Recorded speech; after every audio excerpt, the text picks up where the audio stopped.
I think there is a long, long trip from the coffee room to this room.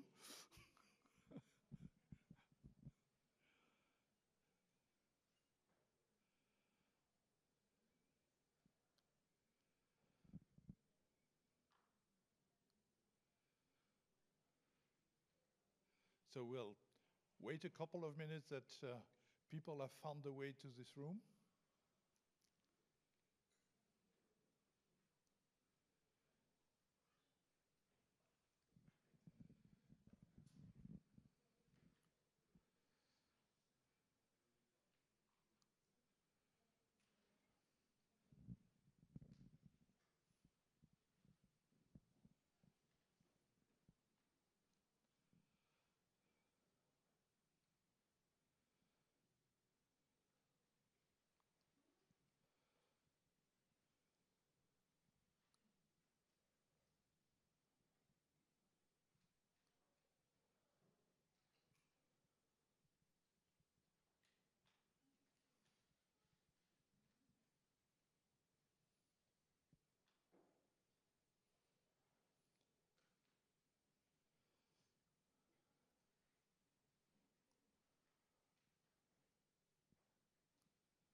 It's always funny how people concentrate on the back part of the room and leave plenty of seats empty in the front.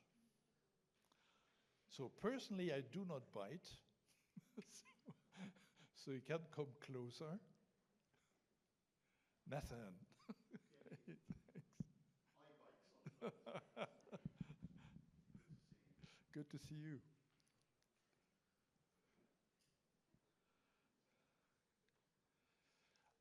There are plenty of room in the front for you, Deepak. Well,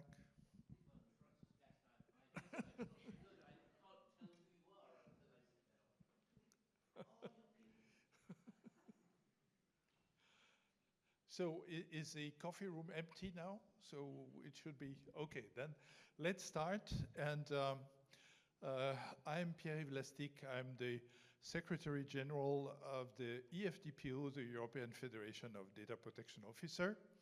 And I have the pleasure to chair the second event, the second European Health Data Protection Congress. And we are happy because we have already a little more people than last year, so that's good.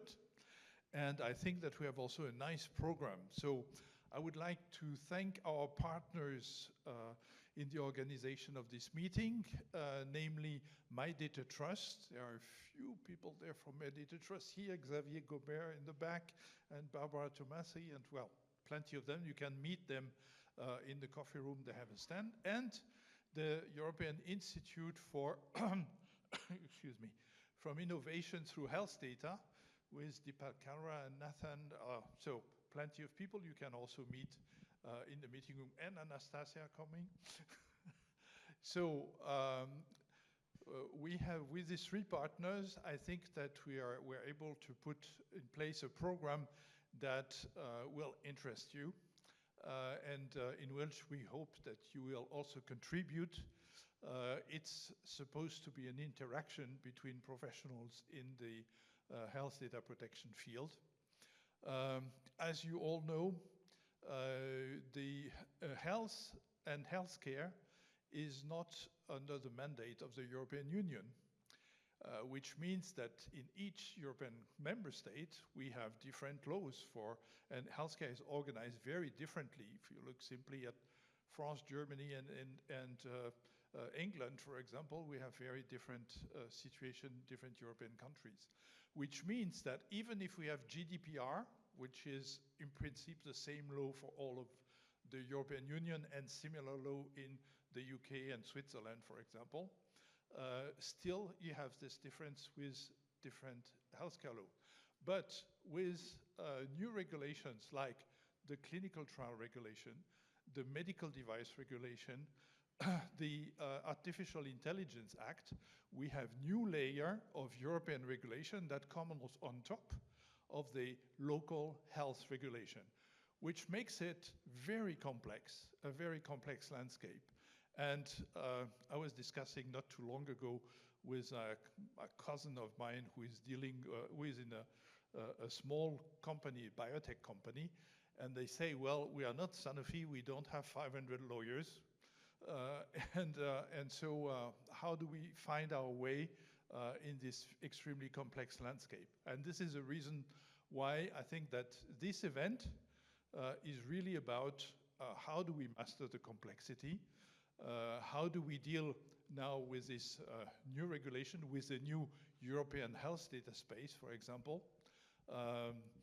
How do the technology evolves also with artificial intelligence and something like anonymization and pseudonymization and synthetic data, so way of keeping the patient data confidential. Is it still doable with artificial intelligence? Does it still mean something? So all of these questions we will discuss during this conference. As a start, I will give you a very short introduction about the European Federation of Data Protection Officers,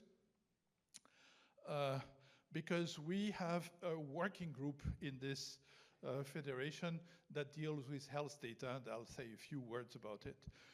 Currently, we have 15 associations. We are in discussion with 6 more associations, including Scandinavian, the Hungarian, Italian, and Indian, which want to have an associate membership.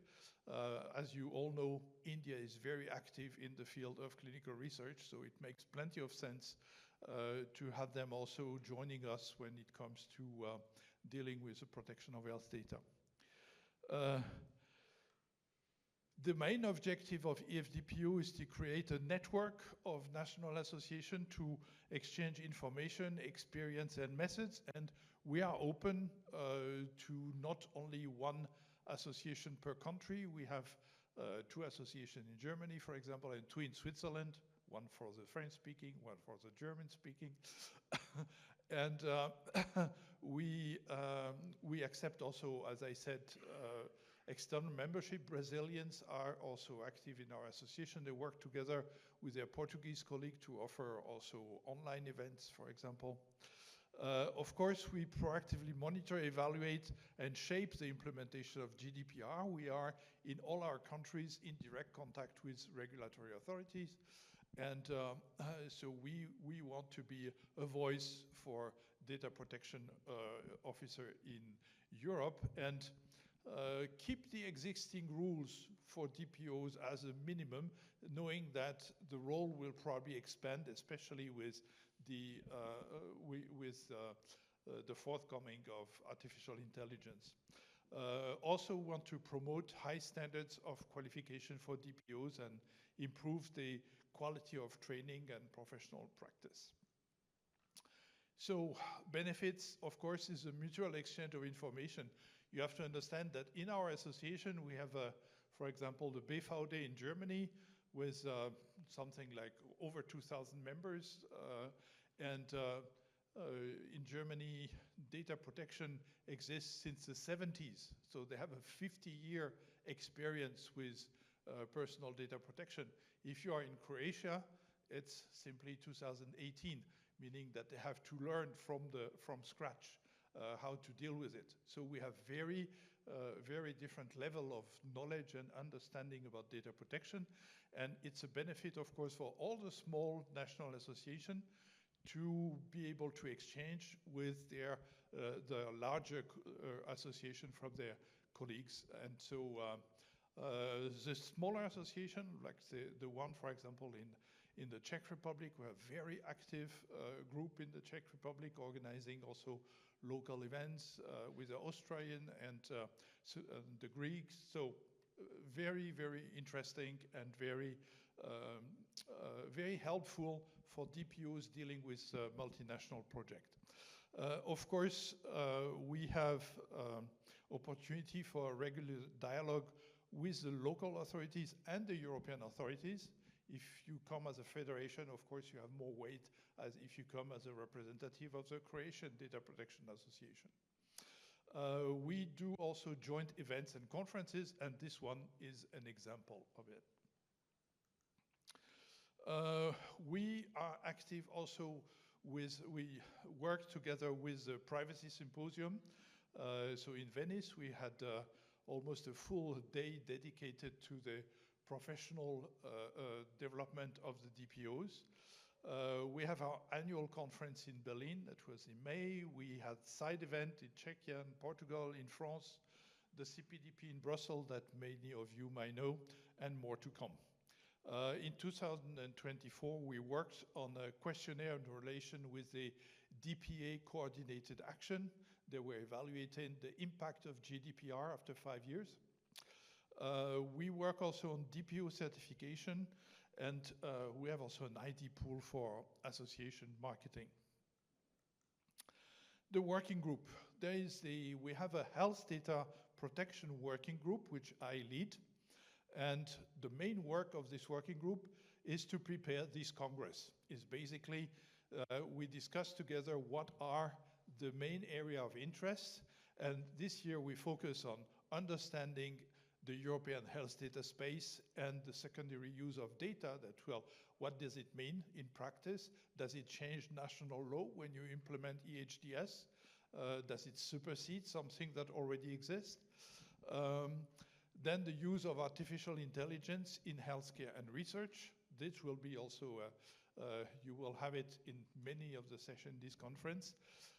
And then I'm pleased that we have Eric Boucher from CNIL somewhere here to help us understand what is happening to the use of anonymization, pseudonymization, synthetic data as technologies to improve the confidentiality of data in an area where artificial intelligence is helping, let's say, helping organizations to find serial killers 30 years after the fact by crossing information on genealogy and DNA. The same artificial intelligence that helps improve medicine also helps finding people and breaking anonymity. So that's some of the questions that we will discuss. And in my working group, we focus on health data. There is another group which is dealing with all the aspects of artificial intelligence and personal data. Of course, it is pervasive to all the aspects of our lives. Administration, workforce, police, you name it. Everywhere you have more and more artificial intelligence. And so the idea is for DPO to develop best practices in dealing with projects that use artificial intelligence. We have board committees that deal with policies. So when something new is coming at the EU level or other organization, what is the position of DPOs? We have a marketing committee which deals with how do we make EFDPO well known, and then a group that deals with the professional role of the DPO with the idea of creating a code of conduct. And then we have an events committee that deal with our participation in events internationally and in this one.